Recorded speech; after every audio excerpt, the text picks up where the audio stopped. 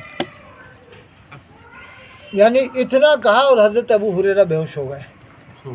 پھر ہوش آیا، پھر کہا کہ پھر وہ فرمان، ان کو بات یاد آ گئی کہ یہ حدیث سننا چاہتے ہیں۔ کہا رکو میں ابھی سناتا ہوں۔ اللہ کے رسول صلی اللہ علیہ وسلم نے فرمایا، یعنی تھوڑے بہت الفاظ کہے، پھر بے ہوش ہو گئے۔ پھر تیسری بار پھر کہا رکو میں اللہ کے رسول کا فرمان سناتا ہوں، حدیث پاک ہے۔ تیسری بار میں بھی شاید بے ہوش ہوئے تھے، چوتھی بار میں وہ حدیث سنا پائے تھے۔ 3 بار تو بے ہوش ہو گئے اللہ کے ڈر کی وجہ سے، اتنا اللہ کا ڈر تھا کہ 3 بار تو کہا کہ میں حدیث سناتا ہوں، سناتے 3 بار بے ہوش ہو گئے۔ چوتھی بار بڑے کنٹرول میں رہ کر، دل کو قابو میں رکھا، سنبھالا اپنے آپ کو، پھر حدیث سنایا۔